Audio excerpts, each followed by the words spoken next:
Listeners everywhere, welcome to the Movie Show with Joel and Ryan, the weekly fix for your screen addiction and a trusted source for discussion of all things film and television. Please keep in mind that for the purposes of this podcast, Joel and Ryan are not acting as journalists, but rather fellow moving picture enthusiasts. All of their opinions should be taken as such. Also, please be warned that while Joel and Ryan may seem like petulant children, they are, in fact, adults who may occasionally use adult language. While they promise to bleep out all the worst words, it's a good bet you will still understand what they were saying. And now, with no further ado, here's Joel and Ryan.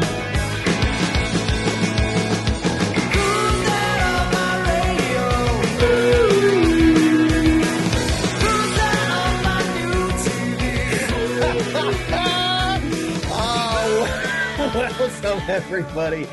Welcome to the Movie Show with Joel and Ryan. I am Joel. And I'm Ryan. And you have tuned in this week to the Winter Cold edition. Both Ryan and I have had some illnesses, but we are here for you. We are strong like bull. And we're ready to talk some more movies. How are you doing, Ryan? How you hanging in there? No, good. As long as I don't move around too much. Woo! Well, that's good. That's good. Yeah. Well, luckily, this isn't normally it's not an action-packed podcast like we're doing stunts. This isn't the stunt spectacular podcast. That one comes later, where we do our own leaping from buildings and stuff. But yeah, well, welcome. So we are gonna, we're coming up to it. We've been doing this massive recap of movies from last year, and because of COVID and the pandemic and the shutdown and everything, sneaking in a few movies that from 2021 and 2020 and stuff that just took a little while to get to, but this massive list keeps on going. Yeah. And I don't know what order you'll actually be listening to these, but this is in the order that we're recording them, it's the penultimate one. It probably will be the last one that you guys listen to. So we've been numbering them or whatever, but we can still do that. Just know that they probably get aired out of order because and then we got to start. But the good news is that we have it's not really an award show preview because we've missed most of the award shows now. But since they do the Academy Awards all the way in June now, we're able to actually talk about those. They're actually in March, but they're a full month and a week past what they used to be, pretty much. Used to be this little February winter delight, and now it's a dumb March slog. But it was convenient. It's convenient when you're not really going to the theater, you're only streaming stuff, and it'd be the first one since I was a young man where I was in anywhere prepared to talk about the show before. And of course, if we do that show, we'll want you to have heard that with a week or two to go, so we'll probably air that out of order, even though that'll be the last one since still working down that big list. Right. And the most exciting thing about it is as that list gets longer, it means the less I'll have to talk about Bardo because I don't know what that even was. And I don't know how to explain it or even really have an opinion about it. So, I don't know. Okay. Those 3 hours happens. I'm sure I have physical evidence of it. We'll go. Oh, remember how Ryan and I usually say that we like pretty much everything Inarritu does, and all of his movies are so spectacular and great. But this is another one of his movies, and then we move on. It'll be short, which is nice. Yep. There's just a little preview of that show that you probably already heard. This isn't very useful, is it? Sorry. That's true. All right. Well, let's jump right into it with part whatever this is of the year in review 2022 and a few movies from 2021 and 2020. Ho, ho, ho. All right. First, I gotta do for this first movie for the two people who watch the video feed, and those two people are probably the two that are on this podcast. I have to do this for our first movie. And that of course is Death on the I had to look because I was afraid I was gonna say the wrong Agatha Christie one. It is Death on the Nile. Hercule Poirot is back. And this time he's put on a boat with a cavalcade of mystery stars. And this is a category, huh? Yes, this is so we are doing we are doing whodunits. These are kind of comedic whodunits. They have some whimsy to them. I'm not gonna lie, Ryan, when I say whimsy with this mustache filter, it works. Whimsy. That's nice. It's a good look for you. You'd fit right into any of these movies. These, I think, because of Knives Out, I expect a kind of film which had been gone, just not just rare, but absolutely gone for decades out of the public sphere. It came roaring back with sort of mixed results, but the one surefire one that they had that was made way before Branagh even made Belfast, so it's just been sitting on the shelf for a long time for any number of reasons. There's so many why this film didn't get released, but I guess the big ones, like anything, it's not that scandalous. It's just COVID. Yep. It's a big, expensive production that they just wanted to make some theatrical dough on. And like the first film, not quite as big a hit as that, Murder on the Orient Express, but Death on the Nile is it's a more conventional mystery. I don't want to say it, but you'd have to spoil what Murder on Express actually is. Well, yeah, I mean, but Death on the Nile is Christie.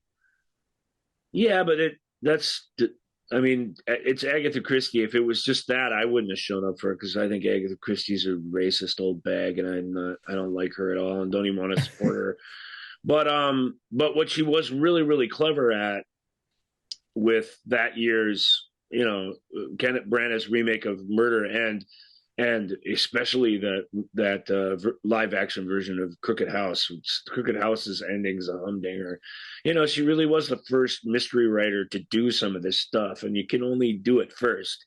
And they were some audacious solutions, and they gobsmacked people, and that's why people loved reading her stories and stuff. So, and they're still good. If you don't know what's happening, and I've seen Death on the Nile at least two other times, and it's so complicated that I couldn't remember exactly how it went down. My list of suspects were truer than some because I'd seen it, but I don't know. If you've seen a lot of these, maybe you can see it coming. But it's a more conventional mystery. It doesn't have a crazy wrap up to it. And that's a spoiler, I suppose. But I mean, in a way, it's more satisfying.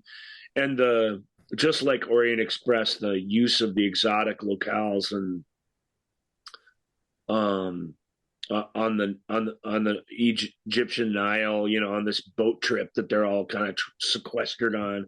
It's lovely. It's a beautiful movie, beautiful costumes, all that stuff. And really, cast again, not as this all-star cast as Orient Express, but still really, really effectively use of casting and people leaning into the way they're cast to type in Hollywood, and a couple people leaning away, and that keeps you on your toes. And it was a really pleasant film, and I was happy and surprised, and I'm not to hear that they were going to make a third of these Hercule Poirot films. Poirot. Yeah, but I was surprised to find myself happy to hear that. Like they really are. They are really well done. They're lavish in sort of they're not of today at all, but they give older aging actors some fun things to do, and they give young people like chance to look super cool and turn of the century clothing. Yep. What's not to like about that? It's all pretty cool. So I don't know. I don't want to give it too much effusive praise because the story's been kicking around for a while. But yeah, I mean, it's fun, and that's sort of what Agatha Christie stories are. It's especially Death on the Nile and Murder on the Orient Express, and so it's not even so much at this point with Agatha Christie stories, because she's so widely read. It isn't so much what the mystery, maybe what it isn't so much what the mystery is, but it's the journey of how you get there, and how the mystery is laid out for you. I mean, I don't know that I'm being completely clear. No, it's mystery writing for mystery readers. It's the archetype of that, and that is exactly what it is. I mean, she's got a lot of things going for her writing. Her characters are very vivid. They're very easy to keep track of, even when you just are introduced to them all at once, and even when there's 18 to 25 new ones per story or whatever, like that's hard to do, and she does a really good job. And the other thing is the way the mystery is mapped out for you, and the way it's not like today's mysteries or today's TV shows where it's like a magic trick where it keeps you looking the wrong way the whole time. Right. She shows you the way, the whole story. And when a solution is revealed, you can trace it. You can retrace your steps all the way back and see that you've been played fairly with the whole time. That was mystery writing in general in Agatha's era. But that's a bit of a lost art. That, frankly, that Knives Out brought back to really exciting reviews and people having a lot of fun with it, and as a result we get these, and this was a good one, partly because this is probably the least comedic about it. I mean, that'll be subjective, but it's got plenty of humor in it, but this is very straightforward. Branagh honors the source material. He doesn't get funky, he doesn't comment on it, he doesn't do anything bravely in the film of any kind except just stick with that faith that this thing's worked for ages and it'll continue to work if we do it right, and it does. So that's I was just looking here. A Haunting in Venice. That is the next one. Venice in widescreen on film with his big broad color filters and his giant camera moves. That's gonna be fun. It's gonna be gorgeous, and and also I mean, not that I have an encyclopedic knowledge of Agatha Christie, but I don't know. Oh, so this Halloween Party is the Agatha Christie. So this isn't one of the more well-known. Which will also be neat. That'll have to, because Death on the Nile is the obvious follow-up to Orient Express, right. Because they share a lot of similarities, and I can see why they're going with quote Haunting in Venice. It's great. That'll be great. I mean, I genuinely look forward to that. These are really, really well done, and they're eye candy, and they have these fun, broad, heightened performances that are very theatrical and yet there's a lot. Very wisely, there's a lot. Like, think of, if you've seen Orient Express, think of Michelle Pfeiffer at Orient Express. That lady, we've seen her be very in the past, and she finds the sort of tortured soul of her, and that gives the thing extra weight. And Death on the Nile functions very much the same way, and for the same reasons, and it's good. You know what era also has some gorgeous clothing in it is 50s London. And can't argue with you there. Yep, our next movie comes in that period, and that is See How They Run, with also has Agatha Christie cameo at the end of it. Spoiler alert. Yeah. This one I didn't get to, but this one has. See How They Run would seem, it's hard to say, but it would seem like it has contempt for Agatha Christie like conventions because it thwarts them at every attempt, but it still follows the same sort of roadmap. This one, unlike Death of the Nile, which is pointless, but this one we'll read a synopsis for. How about? Right.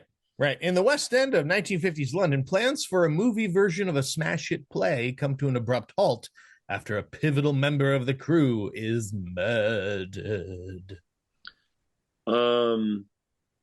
I didn't expect to like this, that with the Agatha Christie-esque title and the trailer playing just really irreverent with this sort of storytelling. I was like, this is going to be loud and obnoxious, and I'm going to be exhausted by this. Yeah, exactly.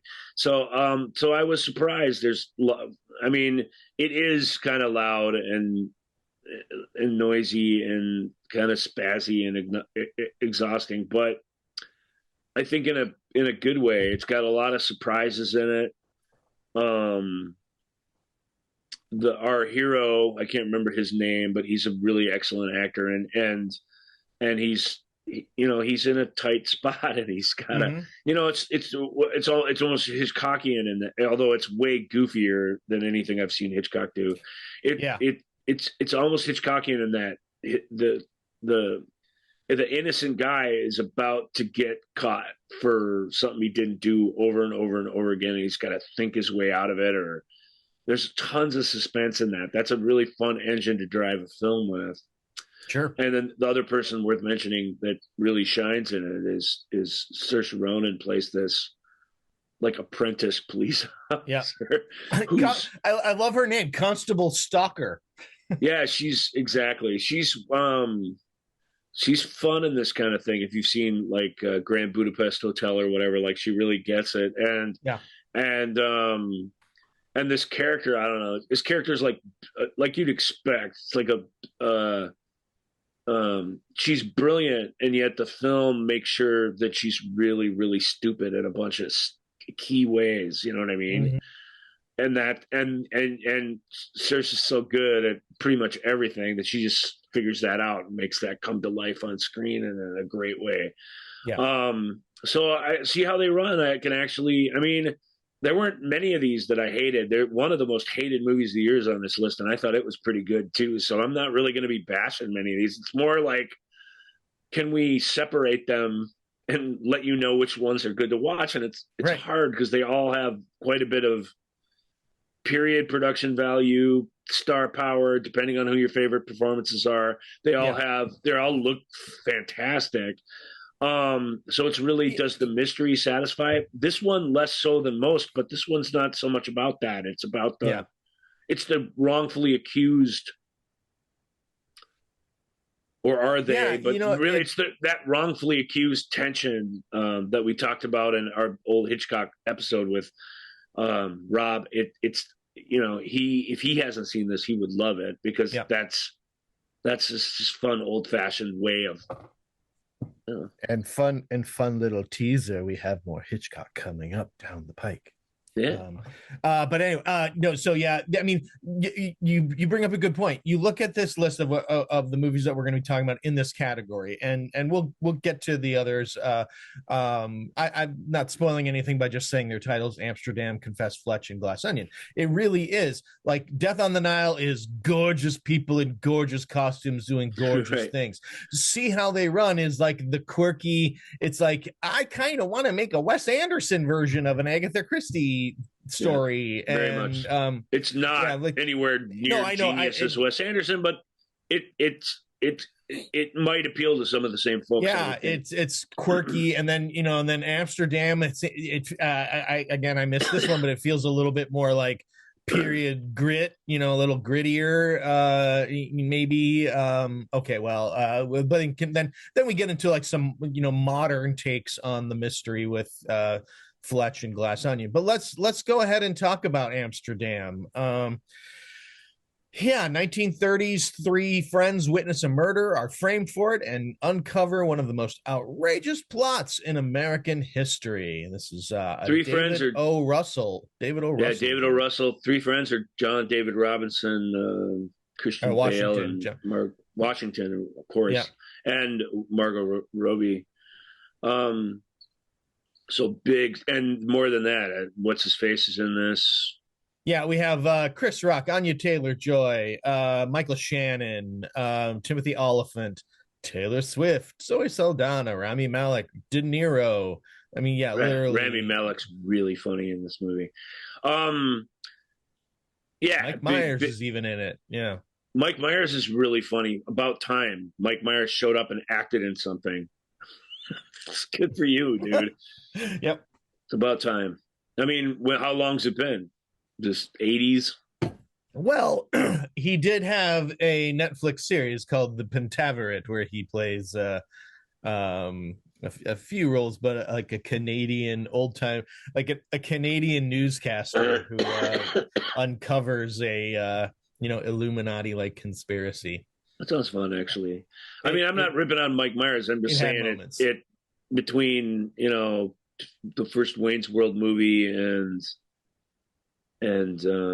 Love Guru. He was this guy who was this comedic superstar, right? Who was, other than a little bit, and So I Married an Axe Murderer, doing very little acting. It was sketch humor painted super, super broad. Mm-hmm. And there's nothing wrong with that if it sells popcorn and gets people in the seats, which it did.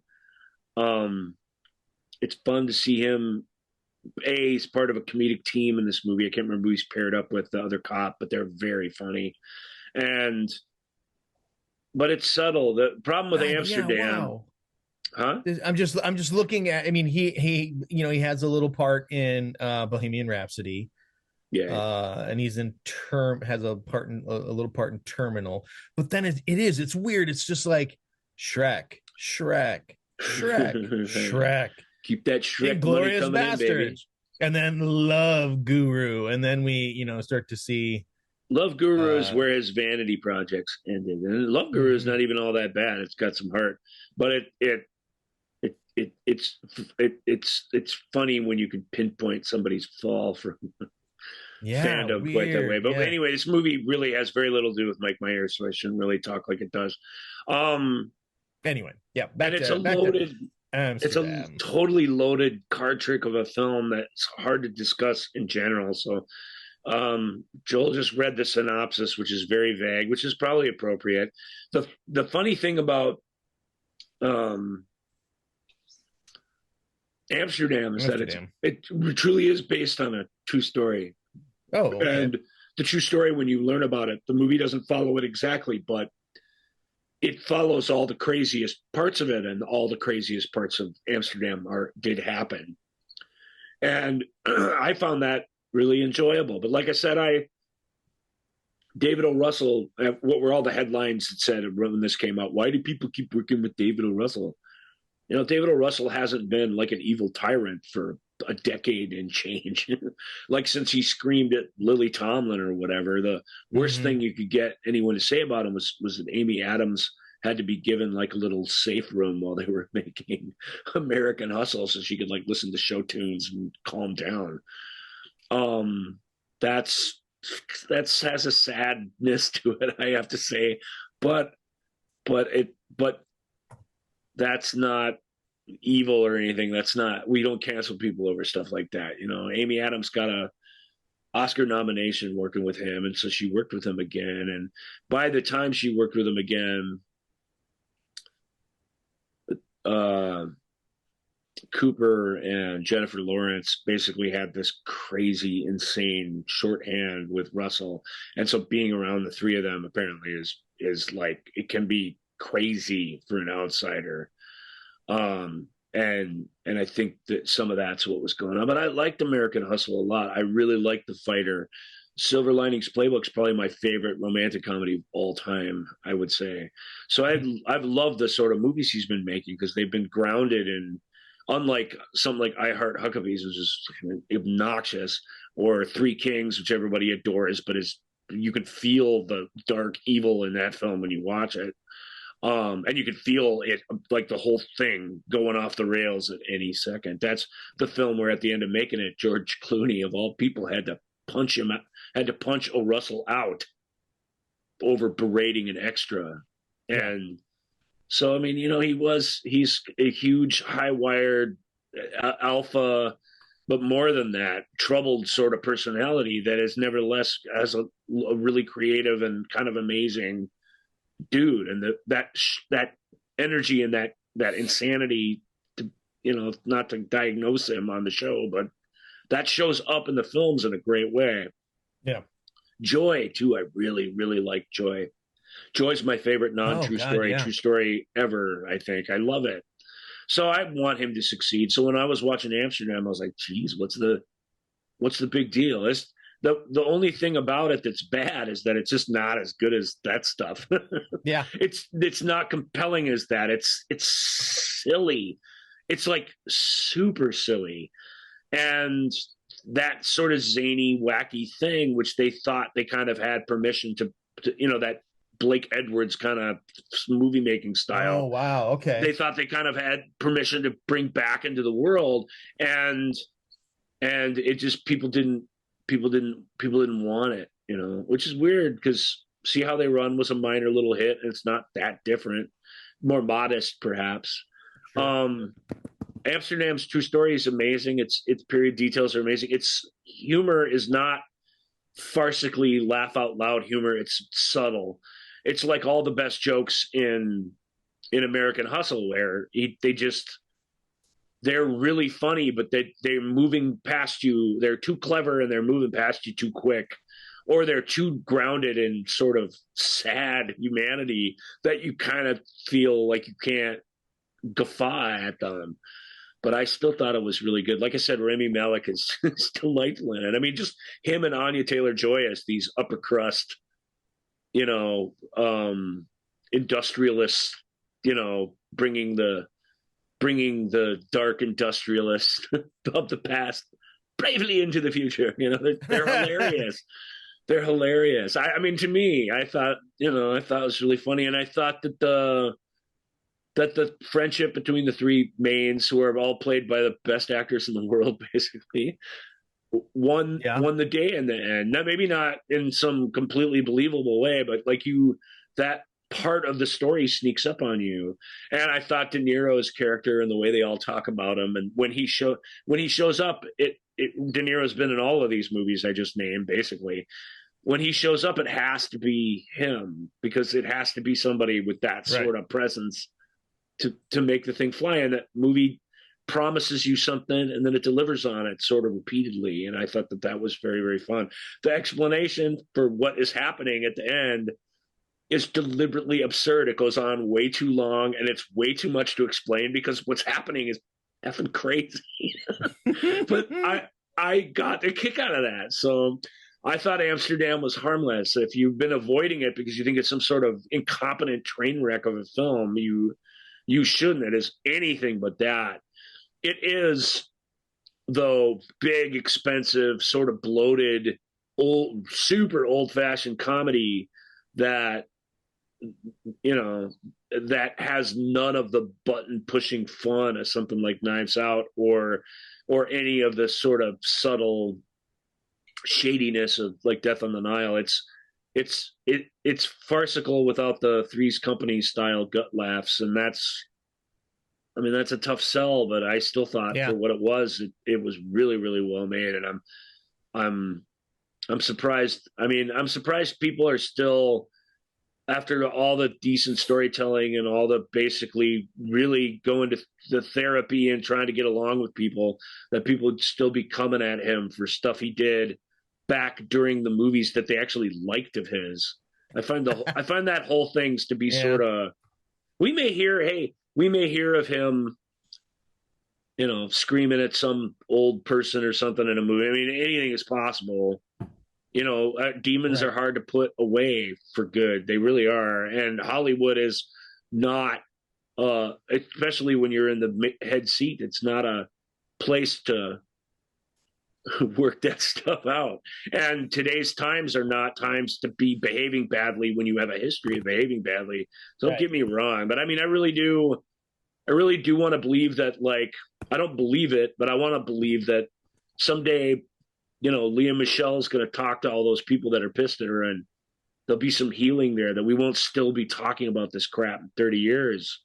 All these gossipy, you know, things, all this of all these people who weren't at their best in the public eye. And so the need to pile on him when he made a film that clearly wasn't going to make its money back.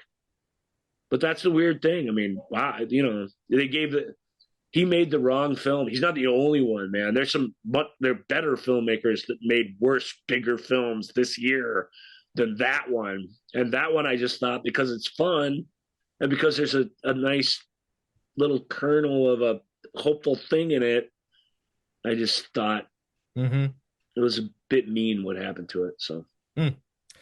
Okay, well, now let's move into let's take some mystery and move it into the modern day. And you know, one of the a beloved film of character of Chevy Chase, Fletch, Erwin M. Fletcher, is rebooted and sort of not reimagined, because he's imagined more like he is in the books, by John Hamm, and Confess Fletch. Fletch, the one you all know with Chevy Chase, is one of the best comedies of the 80s. It's certainly the best Chevy Chase has ever been in a movie. Yeah. At least we'll say as a leading man. Because there's an edge to him in real life that appeared in that movie. It kind of maybe was always there lurking in the background, but Fletch is, it's all that zany, weird, fast talking nonsense for sure. That's part of the fun. And the stupid disguises. Those are fun for some reason. Right. I don't know why. But it's more than that. He gets wrapped up in these stories that have this sort of gross, dark core to them. And it's his sort of, it's hard to explain, but it's him being nonplussed by the darkness of humanity that allows him to persevere. It's him expecting the worst out of everybody. That's a cynical character to play. And Chevy wasn't asked to play the full gambit of what that is, but he still, in the Fletch that he got, we won't say anything about the sequel, but in the Fletch that he got originally, Michael Ritchie, everybody came together to make a really, really great noir detective film at an era where that was anything but what people were looking for. And John Hamm is exactly perfectly right. This was a modest enough film that I really hope we get 9 more Fletch movies with John Hamm as Fletch, because, man, it is a match made in heaven. It is so fun to watch. Even if this particular mystery is like, I don't really know. Right. I can't really explain it to you. It's pretty convoluted and stupid. I mean, I'll give you the IMDb thing. After becoming the prime suspect in multiple murders, Fletch strives to prove his innocence while simultaneously searching for his fiance's stolen art collection. So there's that. That's fine. It's really, it's all about. Good. Well, I was just gonna say the movie. I mean, it is. The plot is fine. It's in terms of structure and linear, but it's exactly like you described. It is this character, it is this guy, and how he the filter with which he views the world, and it is and the way he because it's hard to explain. I mean, Fletch is either 100% lying to you or 100% telling you the truth. And it is really hard for people coming at him to keep up with him, like mentally or just to keep their information straight and stuff. And he's able to do that. And he's not a shady dude. He does outright deceive people, but it's so obvious when he's doing it to us.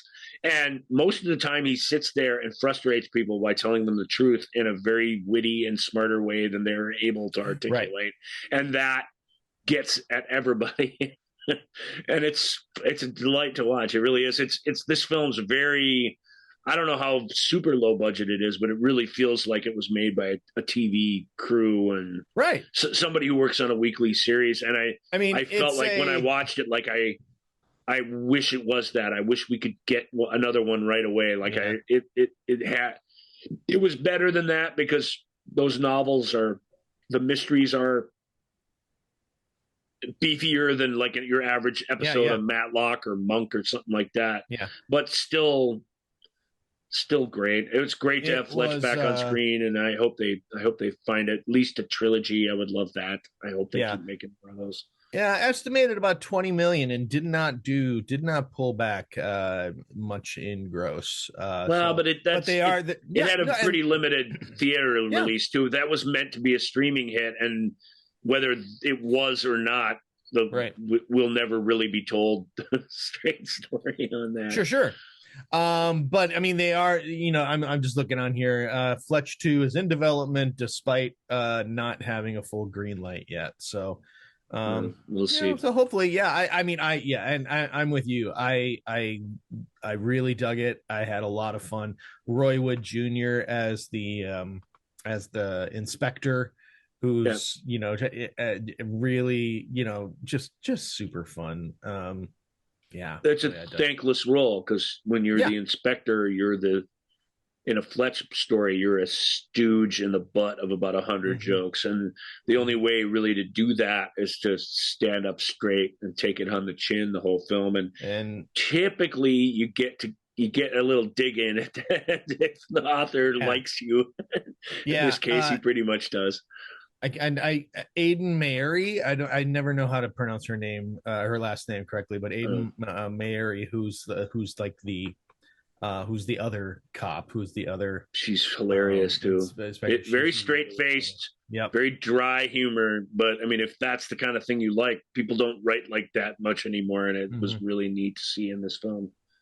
And we're gonna round off this category with the movie, with the franchise, I guess, that sort of invited all of these other movies back to Hollywood. And that, the original was Knives Out, and now we have another Benoit Blanc mystery, and this one is Glass Onion. Yeah, Ryan Johnson. He was walking around doing interviews, and every interview where they would let him say it, he was complaining about how they made him call it a Knives Out mystery. He's so mad about that. He's like, people aren't stupid. We don't need to treat them like they're stupid. And this has nothing to do with Knives Out. It does. It has the same, inspector.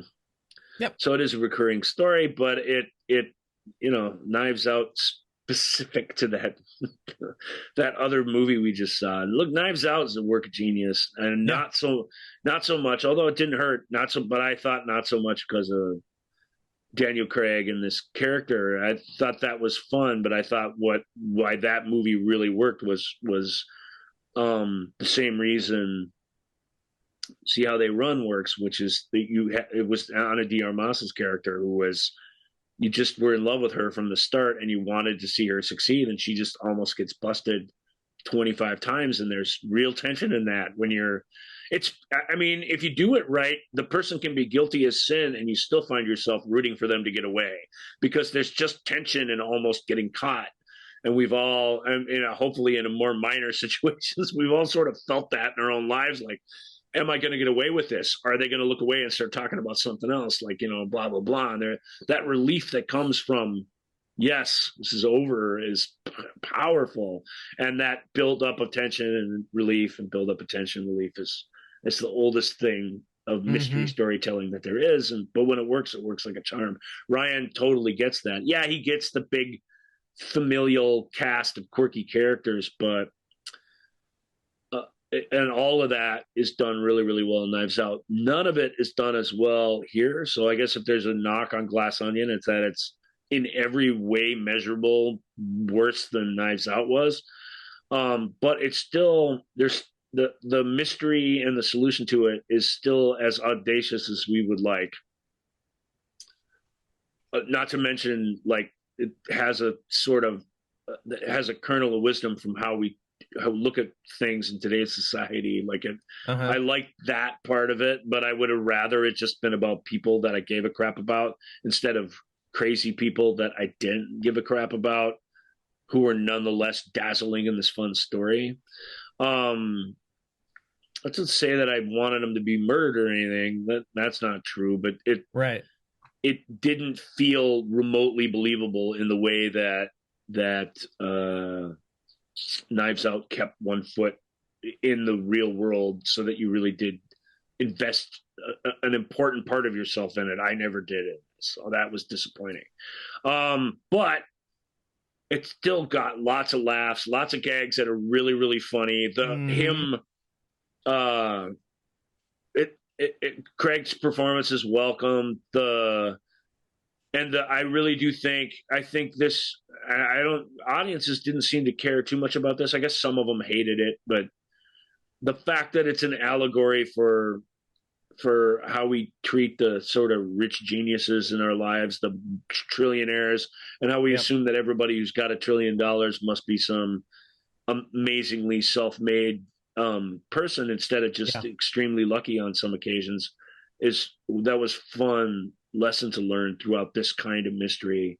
But a billionaire's private island in this weird state-of-the-art techno castle, like, there's none of it feels like it's a part of our world at all. And I normally don't like singling out people for being terrible, but next time you're gonna put Kate Hudson in a movie, remember there are all the other actors out there as well that you could have chosen.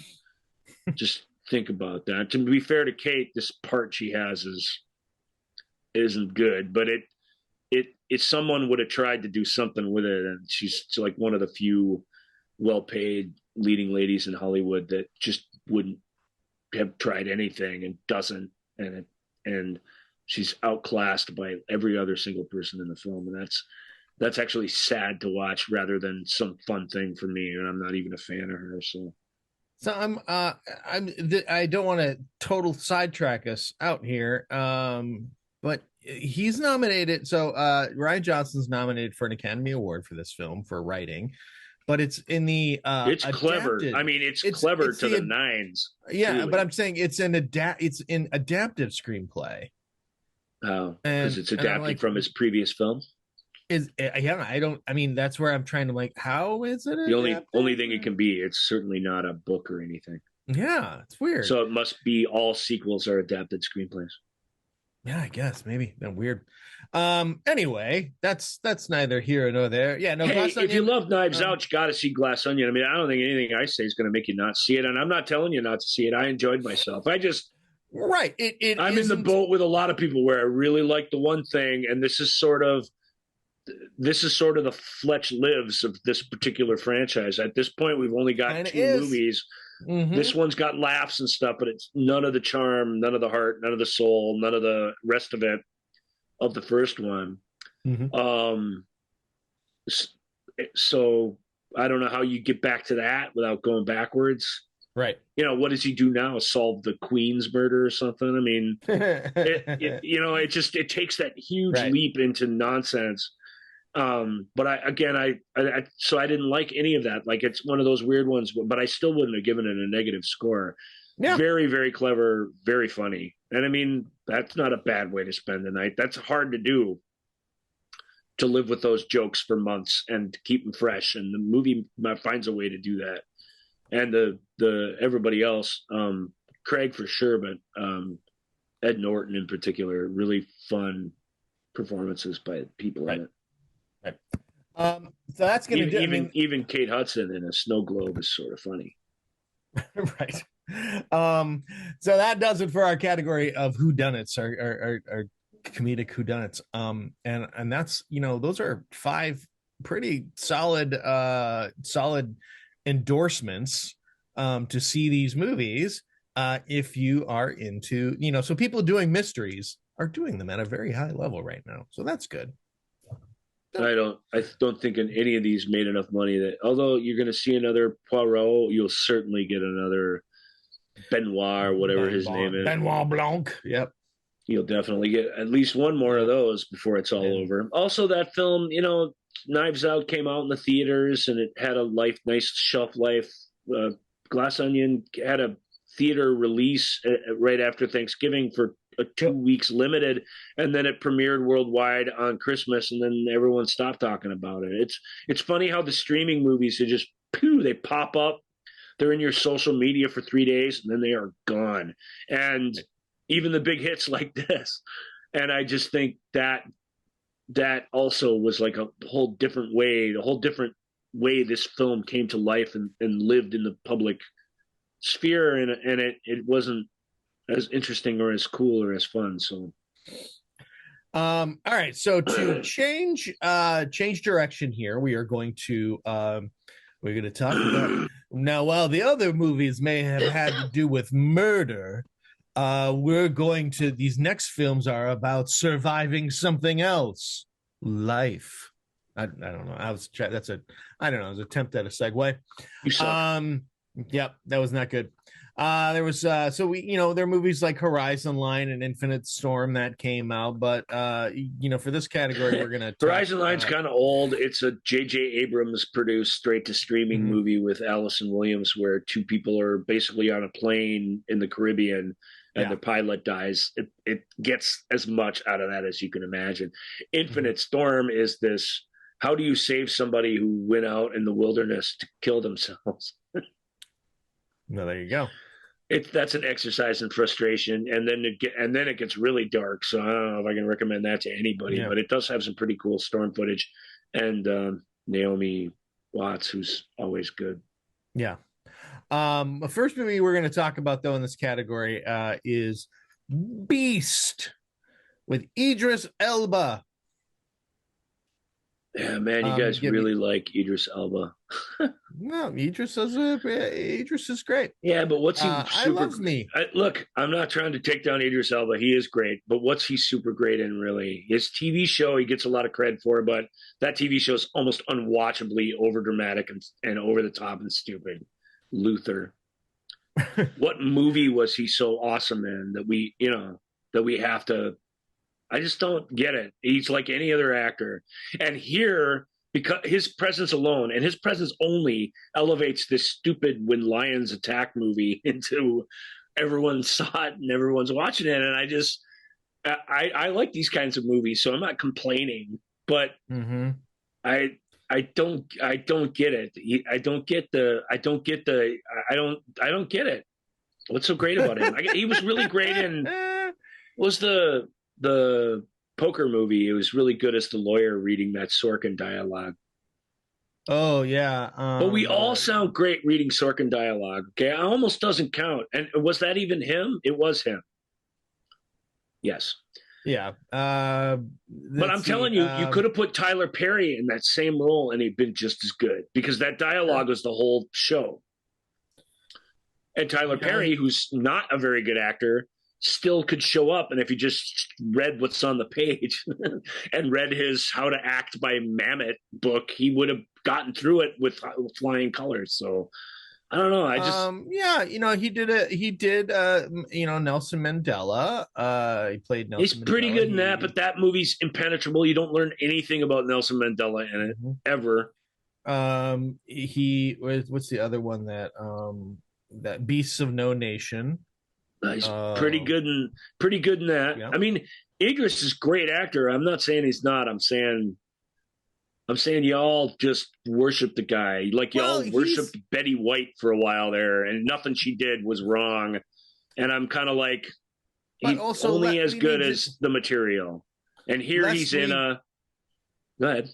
Lest we forget, he's a damn fine-looking man.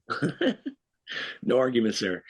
And he's a giant nerd, and those two things are very, very appealing right now. Look, he's a credit to everything he shows up in. I just don't think he's the next coming of. Well, let's talk about Beast. Beast is about a father and his two teenage daughters, and they find themselves hunted by a massive rogue lion intent on proving that the savannah has but one apex predator. Let's give it up for that description. Whoever wrote that for IMDb. Thankfully, and this is the greatest thing about Idris Elba and Beast, is that he's just a guy. He's a father whose teenage daughters just torture him relentlessly. He's a widower, so there's this sadness sort of hanging over them. There's all this stuff that a movie like this flat out don't need. When the lions attack, we don't need the tortured backstory. Mm-hmm. You just don't need any of that. It's scary enough that the lion is trying to eat your face. What's great about Beast is that this movie's been made every year on a calendar year, like on the spot for ages. This when animals attack stuff, particularly with big cats who are smart and very trainable and relatively safe to feature in films like this.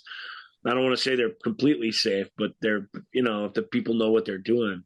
So the trick is, how do you get your big movie star and his plucky little children in camera with the threat so that you really do feel like it's happening?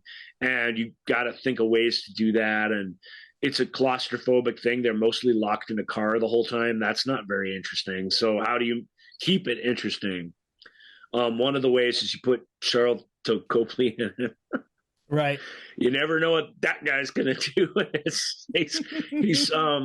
He's great. He sort of finds that quiet tone that the film tries to start off with in a great way, and when then things go bonkers, he's obviously game for that, as we know. And the kids are winning enough, and I mean the lions perform really super well. If there's CG lions in it, I couldn't tell. These are the nicest things you can say about a dome movie like this. It was awesome, but it was nothing without Idris Elba. If you put Tyler Perry in this thing, I mean, nobody would have seen it. He might have been just as good, but nobody would have seen it. Now, so would it have been? How would it have been had it been Tyler Perry as Medea? Well, the other that's a good question. Or Idris Elba as Medea. I'd like to see that. The other thing is, look at the poster, the Idris looking all alpha male. Now, the fact that his character isn't that is a nice surprise, but looking all alpha male and protecting those kids. And you think the movie's going to end with one of those kids getting mauled to death by a lion? It's not. No. So there's not even really any tension in what's happening. And that's a bummer, because you don't believe for a second that's possible. And these films work best when you do at least momentarily think that could happen. Right. And this doesn't have any of that tension. So what you're left with is all the little interpersonal stuff, and how even when being chased by a killer lion, teenagers just don't want to do what you tell them to. And that does sort of create some tension, which is fun. The poster makes it look like the lion's about to stop and go, "Damn, Idris, your ass looking fine." That's what. That lion's got a legitimate beef against humanity. I'll just say that. Well, yes, like that there is that. Yes, you're. But that too is like, really? I mean, it's a mammal, with a relatively well-developed sense of community, family, and we know this about lions. So I didn't hate that, but I was kind of like, they're scarier when you don't know why the hell they're doing what they're doing. Jaws is scary because it's like, what the hell? It's not personal. It has nothing to do with you. It's just a thing that's killing you. And it's like, hey, whatever. That's frightening. This vendetta against humanity is like, it's a lot to graft onto an animal. But on a base level, it works in this film. So Beast is really entertaining. It's just, but it doesn't transcend any of the traps of the genre. Not a single one. Well, next up is a movie I have no interest in talking about. Listeners to the show know that I expressed very early on, when this was previously in a different category, that I have no interest in talking about this film. And it is even talking about it, Joel. You don't even want to do that. I don't think that I'm not going to see this movie. I don't think anyone should see this movie. I think encouraging it only encourages this kind of behavior. And it is the story of two friends who find themselves stuck at the top of a 2,000-foot radio tower, and the movie is called Fall. Who are the two young women in it, by the way? Let's see. Becky is Grace Caroline Curie, and Shiloh Hunter plays Virginia Gardner. Or the other way around, I expect. What's that? No, I'm just reading off of IMDb here. Yeah, but Virginia Gardner's Becky. Yeah, sorry. Right, Jenny Gardner's an actor. Virginia Gardner, Jenny Gardner is playing Shiloh, and Grace Caroline. Thank you. I just crapped all over Idris Elba. Like all of our listeners are gone now. No one is ever going to listen to the show. I didn't mean to do that. I'm just Grace asking Curry the question. And let me know in your words, if you can. What is so awesome about Idris Elba? Joel already named one of the obvious ones, which he is a very good. The challenge is using your words, because we could just be getting lots of messages going, "Whoo!" Hey, actually, we'll take messages any way we can get them. So, Fall is a story about a girl who loses her boyfriend, fiance in a tragic climbing accident. And her best friend's cure for her is to take her out on another really dangerous climbing thing. Face Your Fear, which, as we've talked about on the show, very cinematically satisfying, extremely psychologically unsound. They climbed to the top of one of the world's largest structures, this radio tower out in the middle of the desert.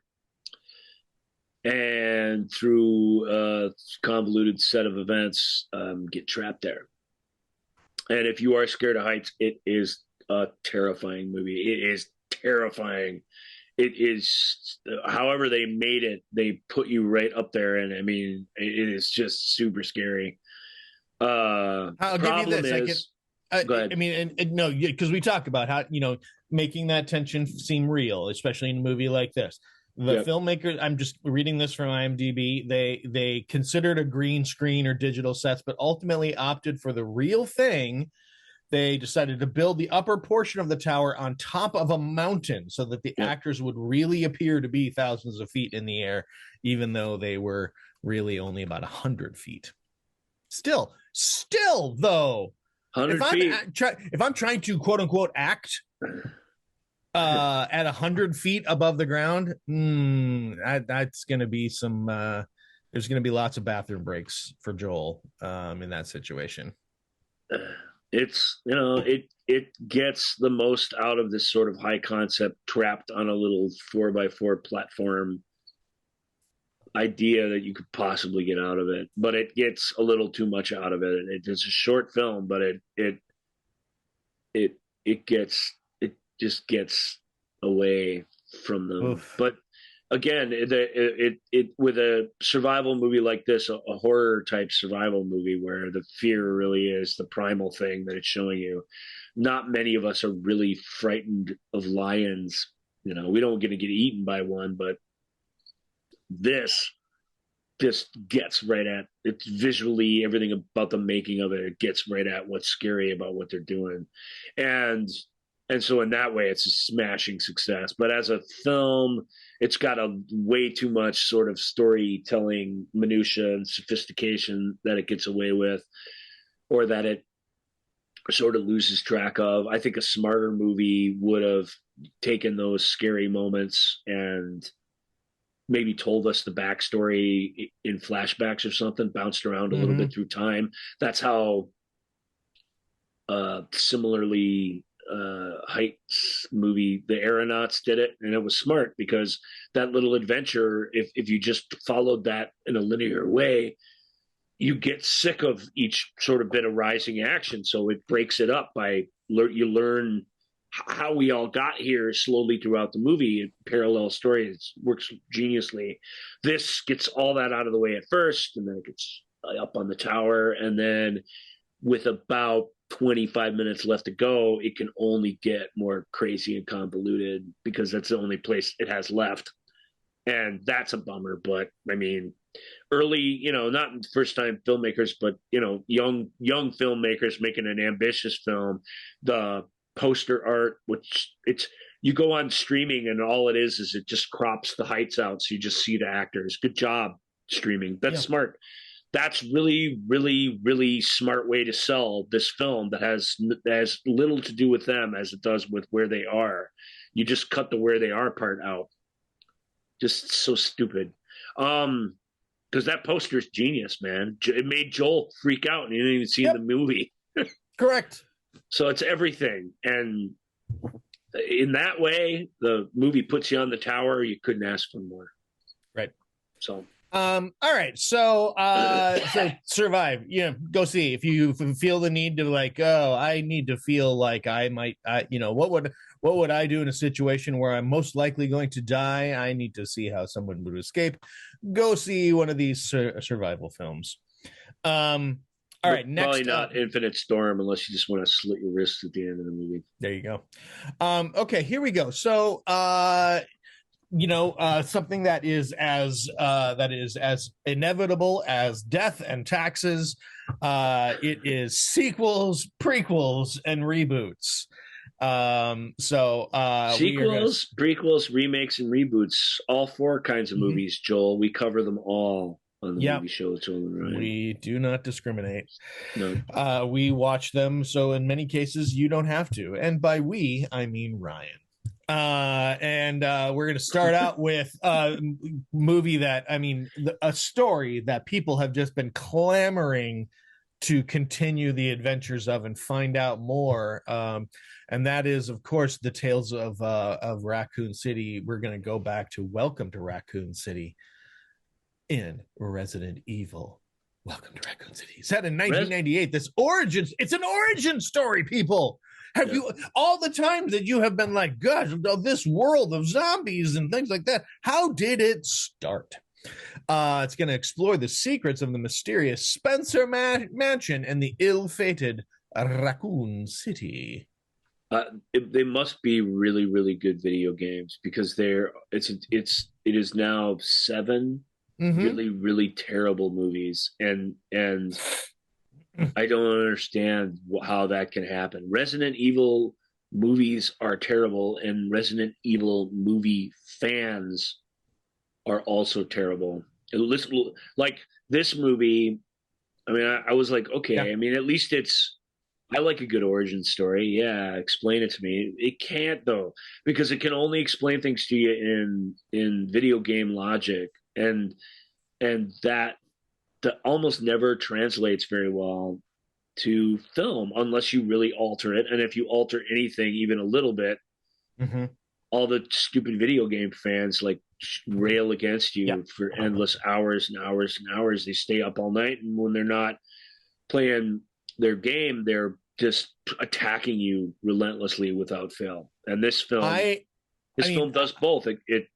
It is a terrible movie based on a video game, and was attacked by all the people who think the game should make great movies. But I think we can say now, maybe Resident Evil just wouldn't make a very good movie.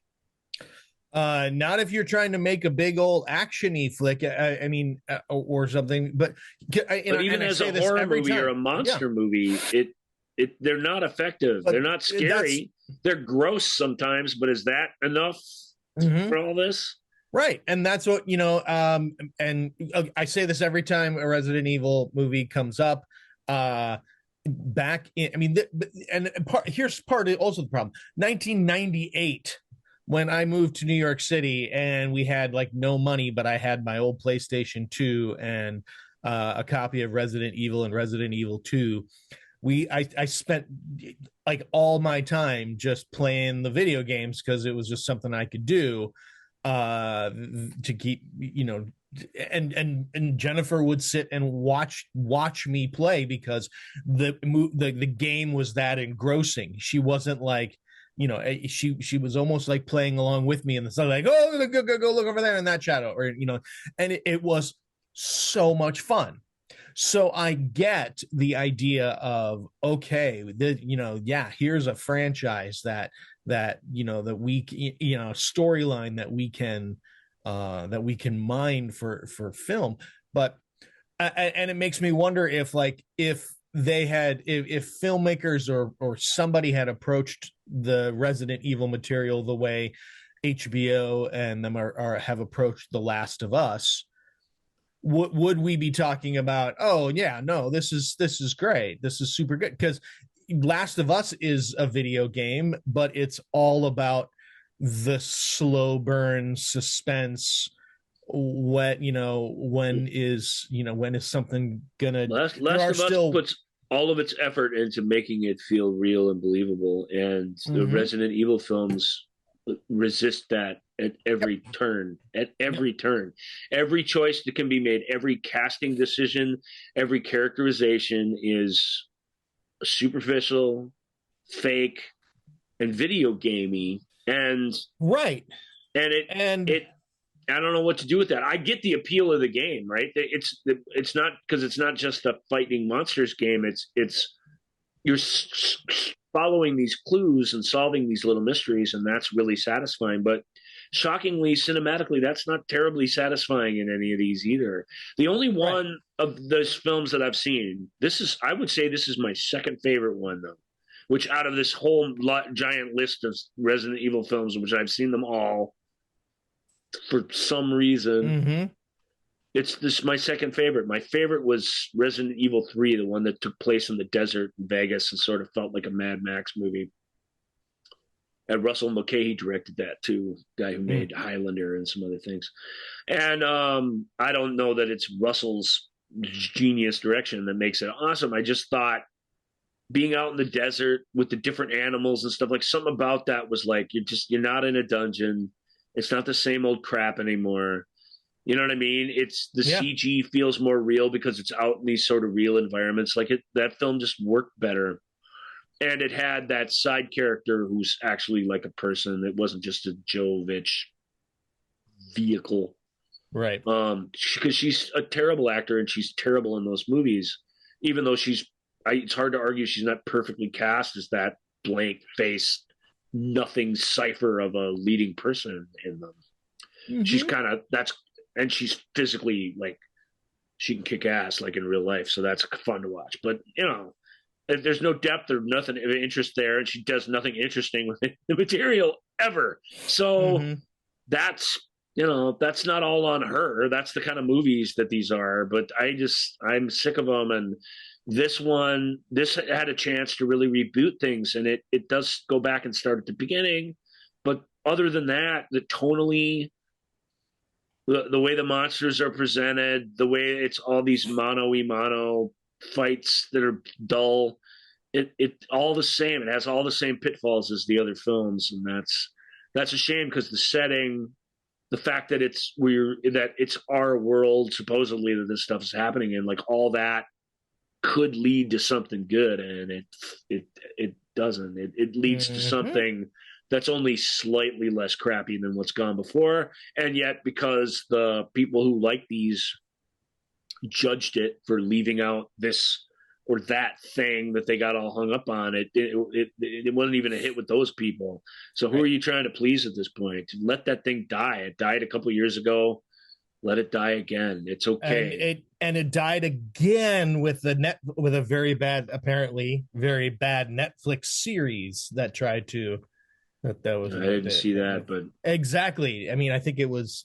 I don't even think you could watch it anymore on the streaming service. So, it's time to let Resident Evil go the way of the Umbrella Corporation and go bye-bye. Nobody's gonna miss you. That's sad to say, but it's always been true. Live on in our video game hearts. All right.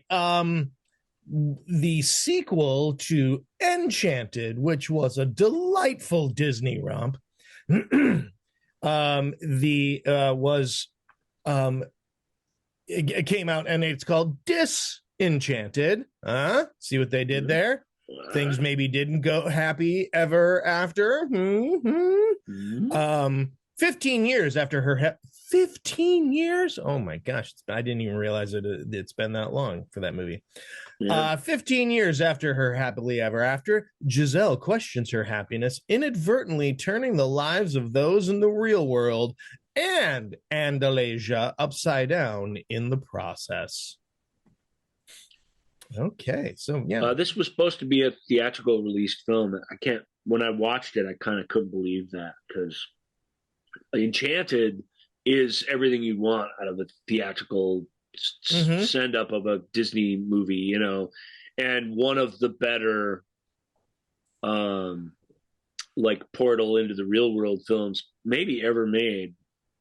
It's really, really great, and it works on all cylinders despite being, you know, a lark, sort of silly. And Disenchanted is fun. It's a neat idea. Let's catch up with the Happily Ever After crew and see where they're at. The film is a bit of a bait and switch in that it's primarily from the point of view of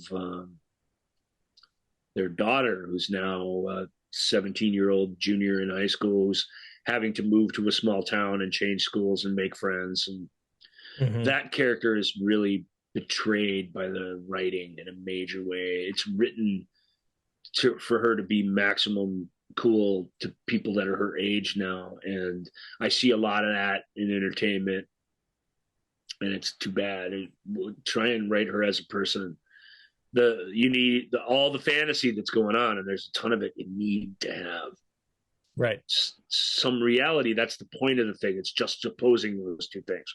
If it's just making people go, what? At the bake sale, I mean, that's funny too, but you that can't be all that it is. And it's certainly, you can't just lean into the fantasy aspects of it, because in Enchanted, they're stupid. They're deliberately stupid. But it is fun to see these people play these characters again, and there are laughs to be had. Disenchanted, while Enchanted was a you know, basically a live action, big budget live action adventure story that had one big musical number that was genius, that made fun of musical numbers and these types of things. Right. This decides to have 9 non-genius, very cliched musical numbers that basically make the thing what it is. It's a musical this time around. It's a legit musical. And that's not an improvement. Right. It's a bummer to say that, but that isn't. The songs are nice and they're well done, but it's so it's not a terrible thing, but it's just another way where you look at the thing that you used to have. What was it? And what are you doing now? And why are you doing it more like the thing that you were making fun of? It's confusing. Who was the bad guy in the first one? Susan Sarandon? Susan Sarandon, yeah. And now we have Maya Rudolph. And that change is profound. Susan Sarandon is an actor who decides she's going to be an evil queen on screen and goes for it. Bam. Maya Rudolph's a sort of comedian, and it's winky, and she's just sort of goofing around, and she's charming and funny, and she sings good. So there's a lot to like about Maya Rudolph, but that change is literally the change between the two movies. It's one person's like, hey, I'm here. Now I'm turning it into a dragon. This shit's happening. Yeah. And Maya Rudolph's like, isn't this all just goofy? Can you believe how wicked I am? And the whole movie has that sense to it, and it just it doesn't ruin it or make it unwatchable, but it just keeps you from getting involved. It just keeps it on this superficial level that it's tough. It's easy to enjoy, but it is very, very tough to connect with. And of course, that's one of my bigger criticisms about film is, well, why don't you just step way off to the side into who gives a shit land and then see how far I'll follow you? It becomes an exercise in that.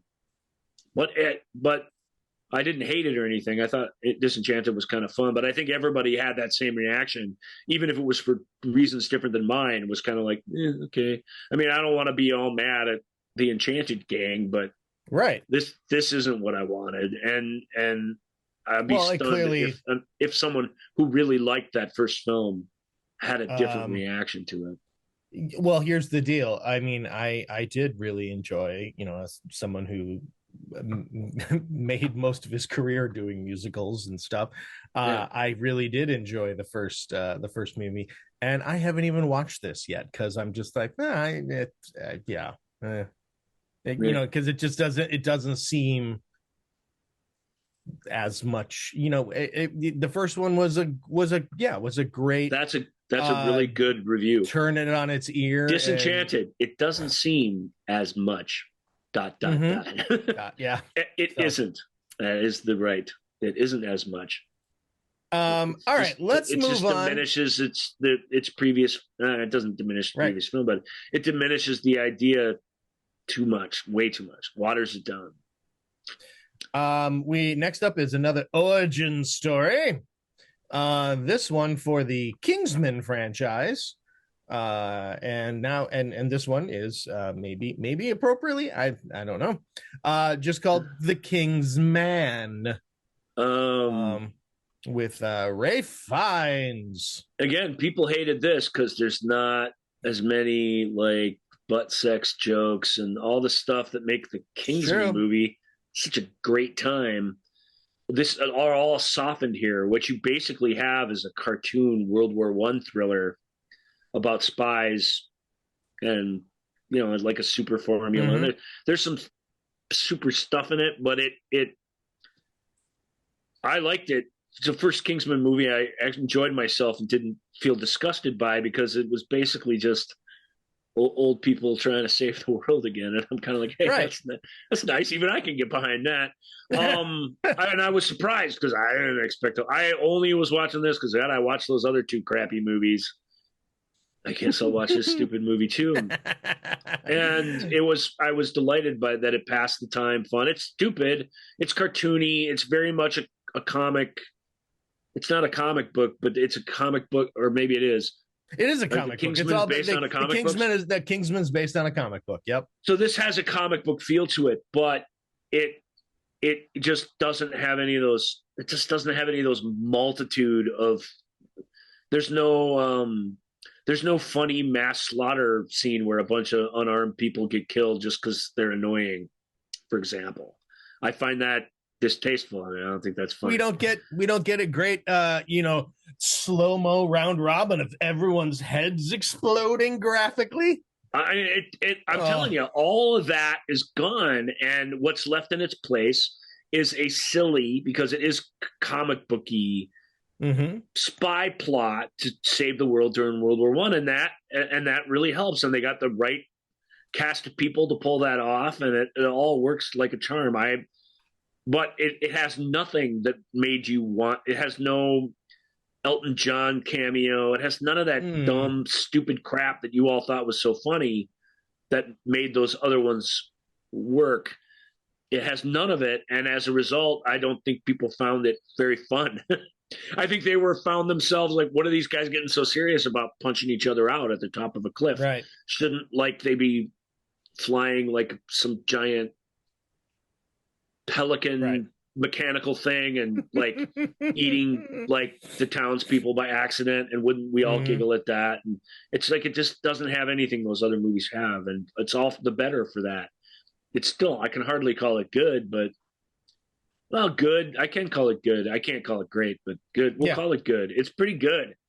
It's pretty good. It's a different.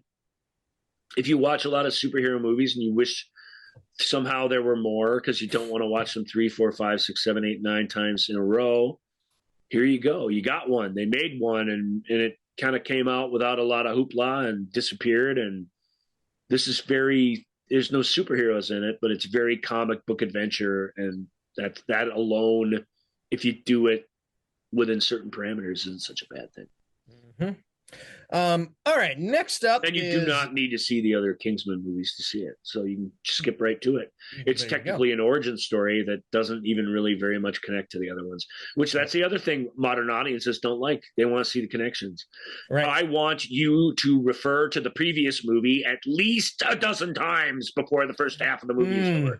I want to hear someone refer to someone as Eggsy. Even though it does makes no sense. I just wanted to. No, they want self-referential noise and crap, and this film doesn't do that either, which is great. I love it. I don't know what to say. I mean, it's the best Kingsman movie for me they could have possibly made. I feel like I should be grateful for that. Just say thank you and move on. Yeah, I think that's right. I think that's totally all right. Next up is a sequel to one of my favorite experiences from a few years back. Netflix original, one of the few Netflix originals that made me go, yay, that was really lovely. And that is Enola Holmes. We have Enola Holmes 2, Millie Bobby Brown a Boogaloo. Well, after Stranger Things, and then Enola Holmes and Millie's out there in the press in every terrible way she can't do anything about, and then in every terrible way she can do everything about both. She's had quite a year. And whatever, God bless her. Go for it. I don't know what to say at this point. If you're going to be part of that world, she's doing it about as good as you can, but I wish she'd just sort of there's every once in a while you can walk by a microphone without saying something crazy into it. Try that for a couple of weeks and see how it goes. This would be my advice to her, but she doesn't need my advice. She's super talented. She's on top of the world. She's in all this big hit stuff. The Monsterverse maybe doesn't count, but Enola Holmes 2 certainly does. And Enola Holmes 2 is great. This is another mystery that only she can solve, and the mystery, it's pretty good, and the action is fun, and the all the clever dialogue and all the breaking the fourth wall that you saw in the first one are all back in spades, and some familiar faces may show up along the way. We always like that. There's nothing not to like. It's not as fun as Enola Holmes, the original, of course, because it's hard. You can't go back in time and make her that naive, sheltered kid that she was. Now she's out in the world, and so so she's going to get a little more obnoxious with each of these, probably. But I think that's built into the formula. I don't know how I don't know how you could not. And that's always been the case with Sherlock too. We love him, but we do want to punch him in the face sometimes. And I mean, and that is right. that is sort of built into the Holmes gene pool. I won't say much about the mystery. I feel like figure that out on your own. I don't think we need to read a synopsis. Yeah, you sort of gave the synopsis already. Is she solved her first case in the first movie? Well, now she's not a kid anymore, and she's out there. So great, off we go. She's out there, yeah, and but there's some real mood to it. The mystery itself is dare I say, it's fairly clever. It's very, very complicated. That's how it gets away with not revealing itself in a 2-hour and 10-minute, like basically light comedy adventure film. But then it like the other film, it sort of, as far as the mystery is concerned, it sort of goes there. There really is danger. There are bad guys. They are trying to kill you, and they've killed others up until this point. I found the tragedy hidden in the mystery in this story actually pretty moving, which was, again, surprising and shocking to me in a good way. But what you really show up for is all the crazy dialogue, all Holmes looking right into the camera and explaining it to you, or even when she gets it wrong, realizing she gets it wrong. Like, that's the fun of this. And that's super fun this time around. So more Enola Holmes, please, I say. Yep, I agree. All right, next up is it's not an origin story. It's just sort of the continuation of the Predator sort of taking Predator. And, Predators have been around a long time. What happened? What happened when they would come to Earth? Maybe during in pre European settlement over into the new land. What if we did Predator versus Comanche Nation? Well, this isn't an old idea either. Right. Predator 2 in 1990 did two pretty amazing things at the end of it. And Predator 2, while there's no Schwarzenegger in it, and that was the nail in its coffin before they even started shooting it, Predator 2 is a hyper-violent urban warfare, drug and media. It's a gross film, but it's genius in a lot of ways. It's as good a Predator sequel as you could have expected to get, because the storytellers did something different with that story. And what audiences wanted and what they still want is to do the same thing over and over and over again, but better. And that's an impossible task. And that's what these people want. No Schwarzenegger, no Predator. But Predator 2's, I really do think it's brilliant. I mean, I really think it's really, really good. It's almost as good and better in many ways than the first one, because that dark RoboCop sort of social commentary is really thick in it. And while that may make you feel really, really icky, I think it stands as just a really, really good, violent, supernatural action movie on its own. And a comment on that sort of storytelling at the time, and it works on both levels. Is great. At the end, spoiler alert for Predator 2, at the end of this incredible foot chase through Los Angeles that ends that film, somewhere deep in some little cave under some abandoned parking lot on the outskirts of LA, Danny Glover's Alpha Cop character finds himself inside the Predator ship, and he finds himself inside their trophy room, which very famously has an alien head hanging on it. Ooh, Predator versus Alien. I want to see that. That's where all of that came from. Let me correct you. You do not want to see that. No. No. Yeah, no. Please don't snippet this part out. Where come from that, as we've seen. As we've seen by the people who brought you Resident Evil 2. But the other thing he does is the Predators, because he gets into this fight with the Predator he's fighting in there, and when he's done, he's the conqueror. These other Predators come out of their shadows, come out of their little cloaking devices, and appear to him, and he stands there, and he's like, well, I guess that's the end of me. But they don't. They respect that he's won this right of single combat, and as a gift, they toss him this pistol. The pistol says the date of, I'm getting there, Joel. It says the date of Prey on it. 1812, I want to say. And that pistol is actually featured in Predator, which is a neat callback that doesn't stop the whole movie to do. You mean Prey? Prey. Excuse me. Right. Prey. Sorry. That's a movie we're about to talk about. That was the movie from last year. That movie is the best Predator movie ever made, period. It's number one Predator movie. It's way better than Predator. It's way better than I Don't Got Time to Bleed. It's better than all that dumb crap, because it doesn't have any dumb crap in it. It literally just has this unstoppable Predator against these primitive warriors, and they have to battle it with their wits or they're doomed.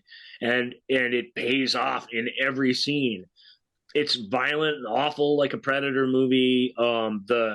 The incursion of these French and English and Dutch trappers into this Native American world is really an ugly and awful thing.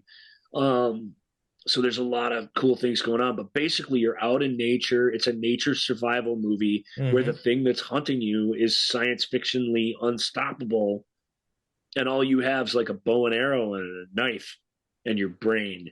And the heroine in Prey is amazing, and her family you give a crap about. You can't say this about any of the other Predator movies, where it's all just mercenaries and badasses flexing their muscles and quipping one-liners at you, even at their best. That's what a Predator film is. This film has none of that. It's fantastic. I mean, it's really, really good. Everybody's been saying that. I'm the last one to the party probably here in February saying it, but it's not, if you like Predator, you really need to see this one. It's if this premise appeals to you at all, this is the one to see. This is the one to see. We wouldn't have it without Jim Thomas and John Thomas's Predator. So I mean, I'm, with all respect to that film, which is a load of fun, And like I say, Predator 2, which is almost as good and better in some ways, and even Predators, which was really good. It just didn't, it kind of stick the landing the way you would have liked, but was pretty great action film. The only movie that sucks in the whole franchise is something called The Predator, right? That Shane Black wrote. That's just a big hunk of gunk, just a big hunk of wisecracking garbage. Yep. And Shane Black's a writer I normally admire, at least somewhat. He had no business making a Predator movie if his heart wasn't in it, and that was the result. This is going to be tough to do again. How are you going to do it? Do it again? Yeah. Do it someplace else? But in the ancient times, it's just do it in the Roman Empire. I mean, I don't know. That's exactly what I was going to say. Predator against the Roman Empire, or Predator versus Genghis Khan, or I'm trying to think of great military. You're going to have a tough time replicating the girl in this story. The God bless her, the Mary Sue of her age. But the movie earns how awesome she is, and it earns how totally out of her element she is. And when, spoiler alert for Prey, but you can probably see it coming. When she conquers that thing, I mean, wherever you are, whatever time of night it is, hopefully not if you're driving, but in all other places, you leap out of your chair and exclaim. And I mean, a film that can do that to you in this old, stale franchise, hats off. I mean, absolutely well done, everyone. Let's give a shout out to Amber Midthunder, who plays. I love her, and again, she was in Legion. That's where I know her from. She was great in Legion. Loved her in Legion, and so She was good in one of last year's Liam Neeson movies, which was bad, but she was good in it. Let's see, which one was that? Ice Road. Oh yeah, Ice Road. Yep. Amber's great. Yeah, hopefully this, hopefully let's see what she's got. She's got Centurion, the Dancing Stallion, and she's in Avatar. A TV series of Avatar: The Last Airbender. So that's probably she looks like she does a decent amount of voice work. Looks like she does a decent amount of voice work too. Legion is genius, and Legion she's so good in Prey. Yeah, because not ever a sense of not 100% commitment to the given circumstances of an absolutely crazy story. That is a good performance in this kind of movie. That's something I have yet to see Idris Elba do, by the way. Oh, hey. That's right. Let's move on a movie that I think we both can agree on should just never have existed. And that's Jurassic World Dominion. Well, you got to make it a trilogy at this point, right? Yeah, you guess you kind of have to. But how much time do I have here? All right, let's see. I just want to kind of gauge. No, I mean we're great on time actually on this show. For our show. Comparatively, yeah. Which is good because this was sort of a loaded category. Although, what are you going to say about Resident Evil, Welcome to Raccoon City? That hasn't already been said, right? Well, there's not a lot. It's the same for Jurassic Worlds. Jurassic Worlds are bad, man. Any of you who defended Jurassic World, don't come defending it. You were wrong. You're wrong. You're wrong. These films have literally they've gone in the dead of night to Michael Crichton's final resting place. They've dug him out of the dirt and they've shat all over his spirit and the meaning of his life's work. They are the opposite of what he was trying to say in that first movie, where everything good in Jurassic Park that's good is Crichton.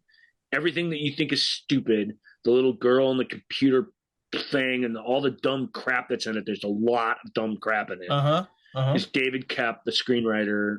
David Koepp is terrible. And then when Koepp was let off the hook to write whatever he wanted for the second half of the terrible sequel, which I would have said was the worst sequel ever, I said that for some years. The Lost World Jurassic Park, it's been surpassed. It's surpassed like a half dozen times annually now because there's so many crap sequels out there, and we're in the sequel category after all. And I just don't know what you do with these. Jurassic World is it's so awful and so bad and so wrong-headed and so detestable in its lack of humanity, and yet it pats you on the head for all your worst instincts as a person. You want to save the animals and you want to pet dinosaur and you want all that crap. It like that's the part of you that it's playing to, and that part of you, especially if you're an adult now, okay, if you're a kid, whatever, I'll look the other way. If you're an adult and you still feel that way about your Jurassic Park pillow and you want a raptor on a leash to take on a walk, you're so stupid and you're not paying attention. And I need you desperately to grow up and look around the world around you and grow up. Yeah.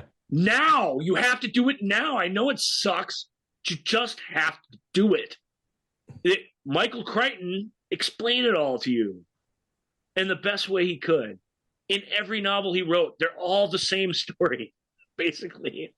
Something different happens. There's some different technology that's switched, but it's all the same. If it's robots, if it's dinosaurs, whatever the hell it is, you wake up to this. He's trying to get you to wake up, and you're looking right past the meaning of the thing and dozing away and staying a child forever. And I just beg you to stop doing that, please. Jurassic Park 3 was hopeless. That couldn't have been good. It was as good as it could have been under the circumstances. At least that recaptured something of the spirit of the first film. Jurassic World is objectively terrible, and I don't know that it's so terribly made, but it's bad. Everybody in it is bad. Everything that happens in it is bad. If you like it and it appeals to you, part of you is bad. You got to flush that part out, find it, and get rid of it. So if there's nothing good about it, and then we're just left then to debate the badness or the not badness of it, and that's no place to be. The studio sort of tricked the filmmaker of that into hiring an actual filmmaker for the sequel, and he made a bad dinosaur haunted house movie.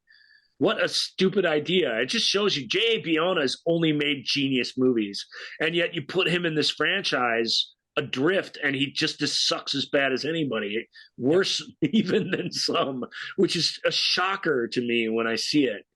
How could you made such a turd? I don't understand. Right.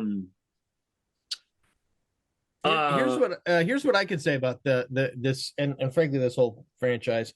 There's an animated Netflix series called Jurassic World Camp Cretaceous, and it takes place simultaneously with or like right around the same time as the first Jurassic World film, and it's an animated film about these teenagers who are invited to it's like an offshoot of Jurassic World aimed at teenagers called Camp Cretaceous. And of course, everything goes wrong, and everything that goes wrong with the island in the Lost World affects them over here. And so these kids are stranded on the island with all these dinosaurs. There is more legitimate, like, I feel like how they create tension and danger for these kids is more real in this animated series than anything that is in any of these movies. But more to the point, let's skip. I mean, I brought us right up to here we are, Jurassic World Dominion. But let's just skip to the end of Jurassic World Dominion. Let's just skip to the end, because why bother with all of this if the place you're going to end in is we're just going to have to get along with the dinosaurs, folks. Yep. It's humanity and dinosaurs side by side. No, it isn't. If they were dinosaurs here, we would shoot them to extinction. That little genetically engineered girl, if somebody could go back in time in that second film and just shoot her in the head, I'll volunteer, kill her, dead immediately, because she starts all this nonsense. Do it. You're only talking about saving people. You cannot bring, and even in a fantasy world, you cannot bring a giant, unstoppable apex predators into the world. Though, as the movie says, that it has resulted in 300 deaths, it says at the beginning. That's how intellectually dishonest the film is playing with you. If those were in our world, 300,000 deaths minimum Not 300. These things would be killing everything they came across at all times. They would never, ever stop hunting you. It would be a smorgasbord. It would be an old country buffet. Right. And if you're so cold-blooded that you want to see that movie, and a lot of people did, believe it or not, a lot of people did. This doesn't even give you that. It gives you one scene of that, which we're not going to repeat for you here, but Joel really described it really, really well when he gave his little capsule review after viewing it. Just the cynicism in it, the stupidity of it, the lack of storytelling integrity, utter lack of integrity, zero integrity. Who's the guy who wrote and directed this crap? Colin Trevorrow. You have no integrity, sir. I call you out. Anytime you would like to duel me, I call you out for being absolutely one of the worst filmmakers of your day, who have brought us absolutely counterintuitive, wrong-headed stuff, worse than the Transformers movies, not because they're worse made, but because they absolutely ignore reality at the expense of button-pushing, plushie-selling, big franchise-building crap. And whatever load of money that you got for making these, and the sad thing is I believe you made them as well as you're capable. I nevertheless have to call you out for your utter lack of integrity in dealing with this subject matter. Michael Crichton was a great artist, truly. I mean, love him or hate him, it doesn't really matter. He made his mark. He wrote a kind of story. He had a point of view. It was vital and important, and it made for cracking adventure story after cracking adventure story that still insisted that you learn something and face some harsh realities. You have embraced fantasy at the expense of any reality. And anyone who had anything to do with this, Spielberg, Amblin, Bryce Dallas Howard, all of you you suck. You need to get the scourge of these Jurassic World films out of your system. I hate them so much. I just don't even know where to start attacking them from a substantive standpoint. I hate what they represent. I hate what they take the place of in our film discourse. Like, I hate the footprint they leave behind that doesn't allow for better things to have been there in their place. Yeah. I completely hate them. And I hate I mean, it seems like a lot for a dumb dinosaur movie like to feel, but I'm just telling you, the part of you that these films appeal to is a terrible part of you.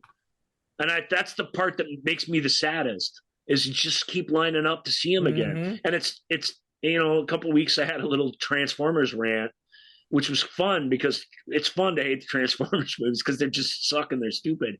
These films they're different. There's something different about them. It isn't funny when somebody is eaten alive by something else. Right. You should be affected by that. And if you've never have been in one of these films, then it's film's not doing its job. It's not doing the right thing. At least when that happens in the first film, you feel something. That this move away from making you feel anything so that you can watch this violent, awful shit in your safe space it's just brutal, and it's killing the soul of storytelling, and it has to be stopped, or at minimum it has to be called out whenever it can. Critics didn't know what to do with this. They knew it was going to be a big hit. They all hated it, but they all kind of took it on its own terms, and they just sort of talked about, well, this is dumb and that's weird and this doesn't really work. And I'm telling you, it's bigger than that. This appeals to the child in you that is clinging to absolute falsehood. Some morning you got to wake up and the tooth fairy's not real. If that hasn't happened for you yet, it has to happen now. I really believe that. And if you're kids, you got Camp Cretaceous. Joel, I give that an endorsement. Cautiously endorsed that, so that's good. Over any of this crap. This Lost World sort of storytelling. Right. It's rife for meaning and adventure. You just have to. If you got a kid like mine, have to give a minimal amount of crap about the meaning part. If you got a kid like mine who loves dinosaurs and is big into dinosaurs and actually, he's he's a boy who is weirdly attracted, like how we all are, or boy or girl, whatever, weirdly attracted to sort of the thrill and the scariness and everything. And frankly, kind of some of the violence that comes with animals like that. We all like that. Honestly, if you do it right, we all like that. I'm not really criticizing that. See Camp Cretaceous. Watch that instead, and it's way better. I don't think if you can think you can mount a defense of these crap, because they're not even well-made movies. They're just crap. Nope. I don't think that you can. This movie's selling point, I sort of tossed right over it, was this new obnoxious crew of jackasses are going to be reunited with the old obnoxious crew of jackasses. And we're going to have all those people in the same room together. And just on a base level of, does the marketing sell what the thing is? This film completely fails to pay off. The last act of it is a downright boring. You're sick of it before you even get to that point. That's not good movie making, period. And I don't know, and it should be called out in a harsher way. It's not politics and it's not the world, it's the opposite of it, but it's still a movie. Have some pride and think about what you're putting up on screen. I'm offended that they would make something so patently false and that we'd all just fall for it. That offends my sensibilities. That's what makes me upset when I'm reviewing movies. It's hard to upset me. You just heard me defend Amsterdam or whatever, which everybody hated. I want to like movies. I really do. And I try to like whatever I can find to like in them. I try and like in them. When people come on the show, or people out there in the world who want to not like movies, I don't get into them very much. So, when I rant and rail against somebody, it's crazy. It's Jurassic World Dominion. It shouldn't matter, but it riled me up. But Jurassic World more than any of them, but this one in not as bad a way. This one, each of them sort of learned from the mistakes of the first one, but they never learned from the biggest mistakes of all. And so you're left with a film that pulls its punches a little bit in just how cruel it is, but it's still, its stupidity is still on its sleeve. It's willful ignorance, and our world is full of willful ignorance that we have to shed. I just believe in my heart. That's the worst thing about us right now as people. Just our willingness to not face anything. It's not good. And when it's a big part of the storytelling, I've ripped on this superhero or that superhero movie, but none of those, not one of them is anywhere as bad at that as these. Correct. You can't live peacefully with the dinosaurs. I wholeheartedly agree with that. That's the whole point. People cannot live peacefully with dinosaurs. Period. So the lesson is, don't F around with it in the first place. The lesson's not, let's find a way to, it's just like, so the message is so watered down and opposite. It just drives me insane. Right. So we have two more movies to talk about, and calling these legacy sequels. They are the very definition of a legacy sequel. Yep. First one is Ghostbusters Afterlife. Yay. Ghostbusters Afterlife was awesome, right? I mean, am I right? I haven't seen it yet. Oh, man, it's great. When a single mom and her two kids arrive in a small town, they begin to discover that their connection to the original Ghostbusters and the secret legacy their grandfather left behind. The grandfather, in this case. They're the grandkids of Egon. Yep. And the film is very much, he's died recently, and of course Harold Ramis has died recently. Egon Spengler, yep. Yeah, the film gets something out of that in a pretty clever way. It's great. It's great again because it's different. It's totally different than what we've seen before. The threat is similar, and a lot of the physical comedy is similar, but even that stuff's the worst part about this movie. The best part about this movie is that small town mood. That story, that kid goes to a small town and learns about himself by learning about his past. That's a story as old as the hills. Right. That's quality hero cycle right there. Yeah, exactly. The kids are fun. The humor's fun. The energy's good. Mom and her new boy, the teacher, Paul Rudd, then that's not so good. But it's not so bad. So, you don't hear me say many nice things about Paul Rudd. He's good enough in this. He's particularly good before things go crazy. And then he's what you'd expect. He's funny enough, but not that funny. What again? Don't write to me about Paul Rudd. You can't. There's nothing good really about him. Mm-hmm. So just Idris Elba. Let's have a discussion. I think it's worth it. Paul Rudd sucks, you guys. He's just lazy. Oh, I love Paul Rudd. I'm a Paul Rudd. Lazy. He's not quite lazy as Seth Rogen, but it's in the same category of lazy. He's a distant second, and there's a big drop off after him. And he's lazy. He's lazy in this too. It's so obvious about everything. So not willing to be a character, just be a slacker dirtball, and that's all he's ever been. And I can't stand him in movies. Well, he's a pretty nice guy in real life. He seems like a very nice man in real life. I will. So maybe that'll be for someday when I do my solo show. Maybe what's the really good Paul Rudd movie that leaps to mind to your head right away? Well, to me, there's, and it's just because it's been on the forefront of my mind for other reasons. But Wet Hot American Summer, I love him in. I Love You Man. He's very funny in. He actually, I've never seen I Love You Man. Wet Hot American Summer, though, is hard to argue with, but that's because that movie's completely functioning on the Paul Rudd level. Yeah, that's and that's. But he's good in that. I'll give you that, and that's a good movie. That's a good movie. Obviously we're staying in movies out there. There's lots of TV appearances that I like him in, but and I'm not saying he's got to do some serious movie. That's not his game. No, that's not his game. So So I don't. In terms of we're talking about acting, and where does he step up from an actor's point of view? I just can't think of anywhere, and it's frustrating to me.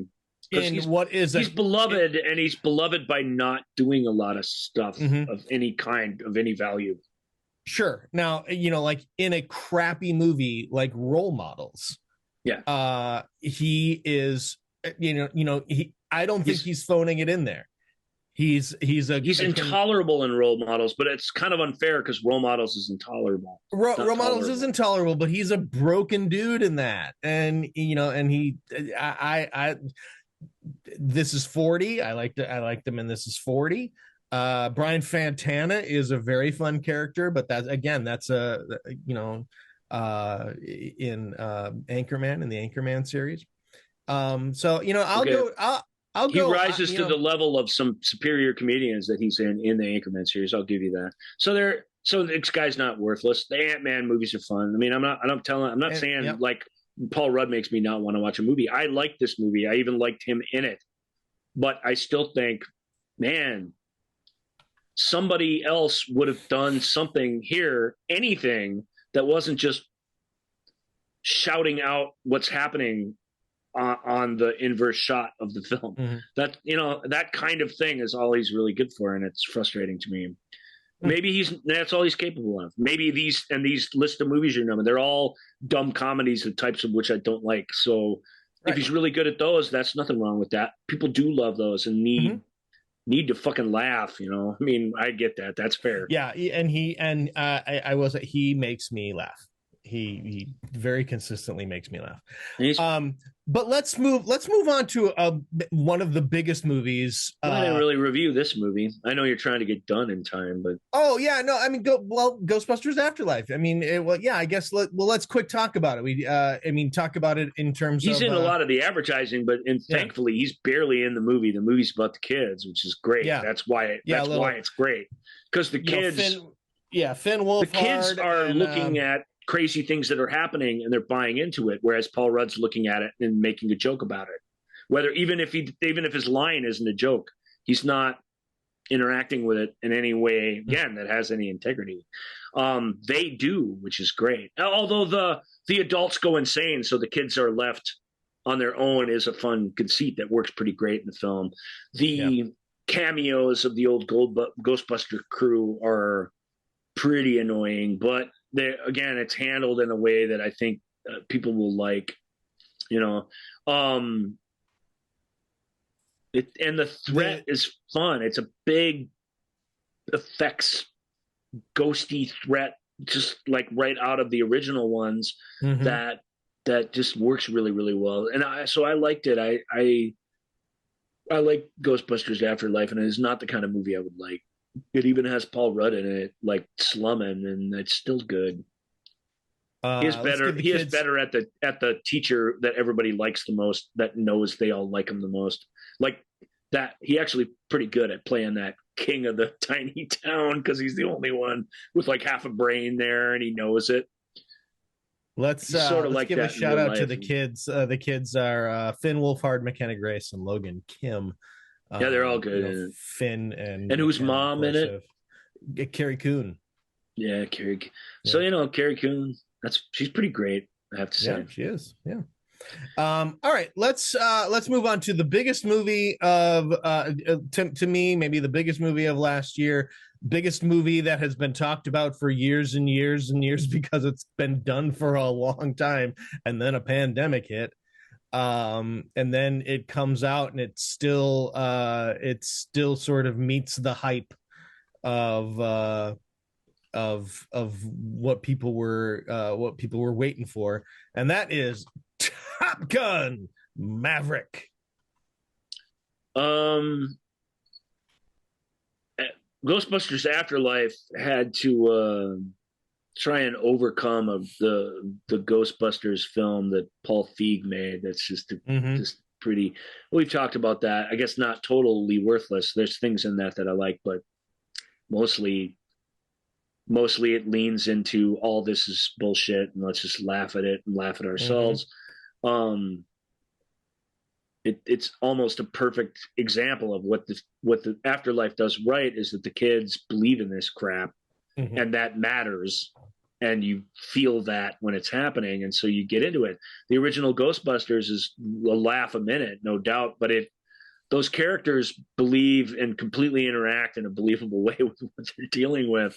And the threat of the thing is kind of dark and awful when you really think about it. And that's good. It's smart. My favorite scene is when you watch that Ecto drive across the Brooklyn Bridge, right? And they're having a philosophical discussion about what the end of the world really is, and whether or not we deserve it. That's interesting stuff. And there's not a joke in that scene, and it's great. And a good writer knows you got to have some of that in your story, with people turning into gargoyles and stuff. I mean, to mate, right?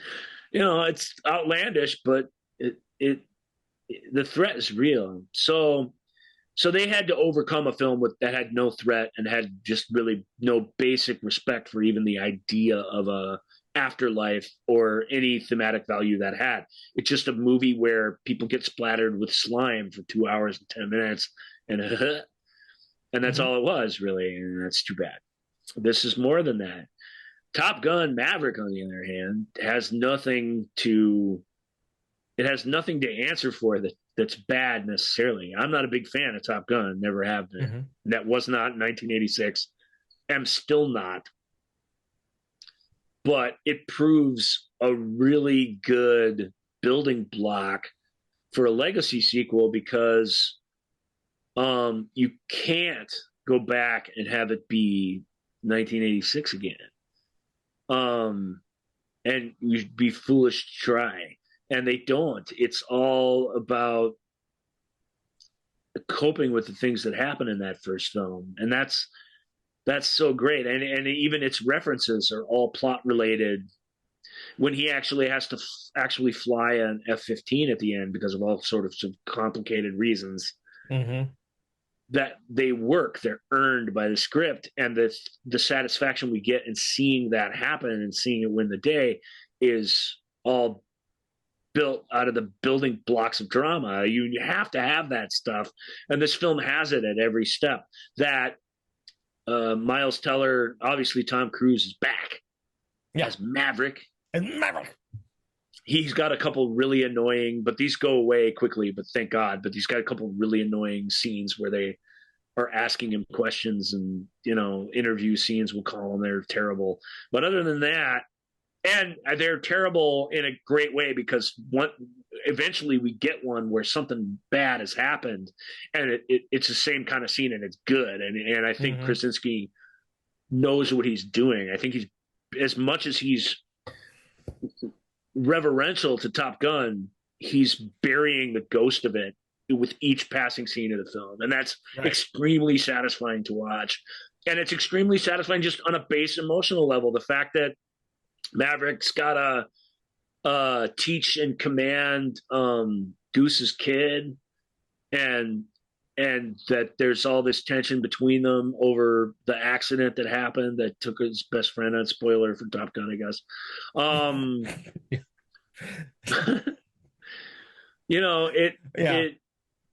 It's that sort of thing is fantastic. There's a couple things I don't like. It brings Val Kilmer along for the ride, which I don't love, but I don't mind.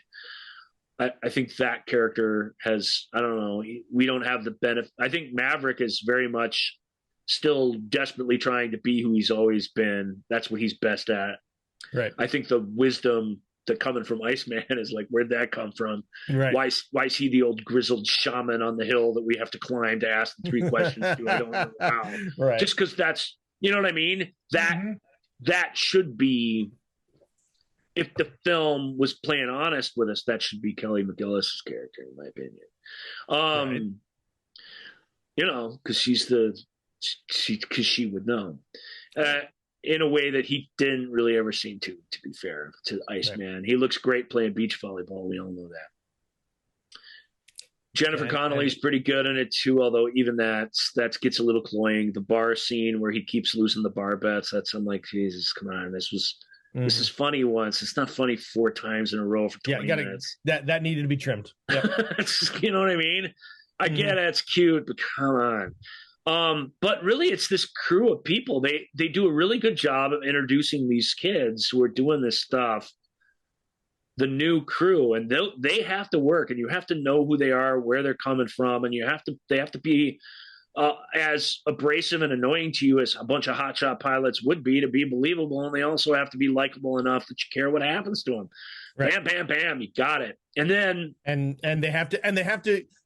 you have to believe that they're more, that these are legitimately the best of the best that exist right now, in terms of being a pilot. And they are, they deliver. It's just what they're being asked to do, to push themselves, is next to impossible. And that's one of the stories of Maverick. Premise of the whole thing. I mean, that no one pushes themselves harder than Maverick, and that's the story.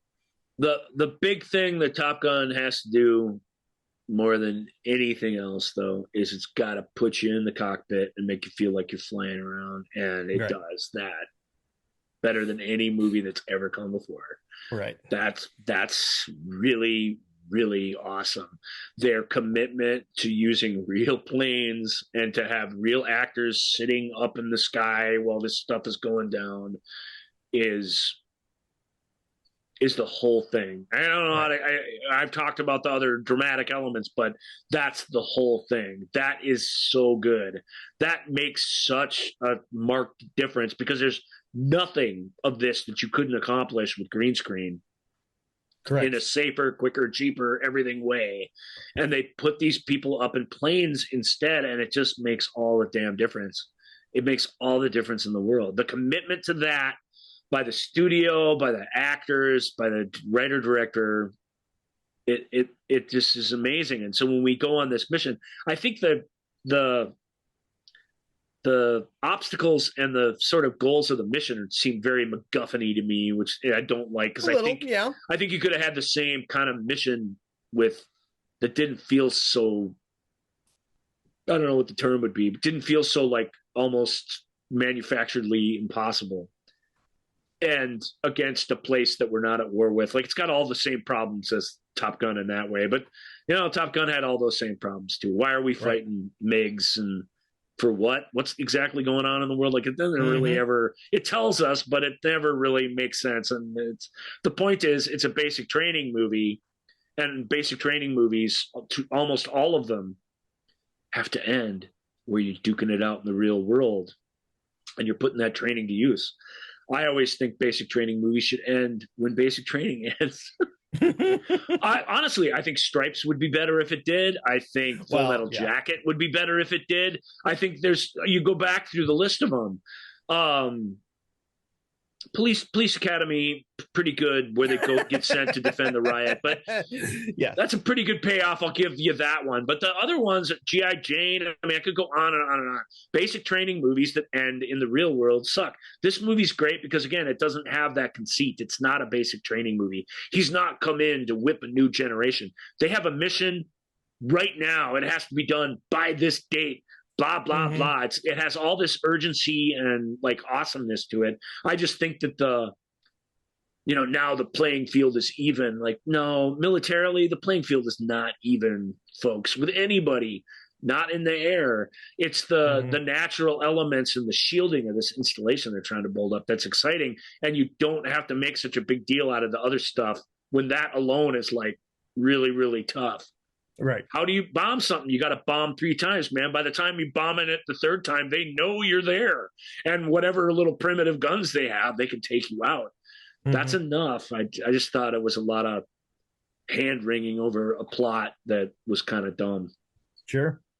But that's my only criticism of it. And I didn't even like Top Gun. And the rest of it, A+ was awesome. You know, it was it was it was so much fun. I got a free, a full disclosure. When my wife says, "Hey, we should go and get a larger, nicer TV," and I'm not going to disagree with her, and so we did. And then that night we watched this movie, in 4K, and it just looked stunning in the air. It's shot, 70-something% of it shot with IMAX cameras. Yeah. To amazing effect. It is one of those films when you watch it on video or streaming that the aspect ratio keeps changing on you, but the scope and the detail and the focus that you get from those big cameras, man, it makes the action stuff just super cool. All right. Well, that is going to do it for this episode of the Movie Show with Joel and Ryan. We got one more. We got, and you may be listening to this one last. We have and hopefully, if you are listening to this last and you've already heard our Oscar show, this has been an epic takedown of hundreds of movies. And it's 9 episodes of year and and this is and it's not the last time you're going to hear about some of these. We'll talk more in depth about some of the big tentpole films and stuff like that for sure. We have fun things on the horizon. We got another Hitchcock show coming up. We got another we have some career retrospectives of some actors that we have coming down the pike. We have more sci-fi goodness coming down, so we have lots of fun planned, but this was a really fun, varied trip through the last year. Is a good way to start this year, was to look back. Does it feel like it? We're a quarter of the way through our season here now. Thanks for getting this far with us. Wow. All right. Thank you. You can reach out to us on the Facebook page, Movie Show with Joel and Ryan on Facebook. At Joel and Ryan at gmail.com. No, ask Joel and Ryan at gmail.com. I don't even know my own email, our own email anymore. If you're watching us on YouTube, hope you enjoyed the visuals, and hope you liked watching me sneeze over and over for a while there. Luckily, and all my throat clearing. Sorry about that. Naughty. We're gonna get healthy, and then we're gonna do another one of these. All right, everybody. Thank you so much for joining us, and we will see you next time on the Movie Show with Joel and Ryan. Bye now. Thank you for listening to The Movie Show with Joel and Ryan. Remember, all views and opinions represented in this podcast are personal and belong solely to the speaker and do not represent those people, institutions, or organizations that the speaker may or may not be associated with, unless explicitly stated. None of these views and opinions were intended to malign or deceive. And now, here's the producers, circa 1982, to play us out.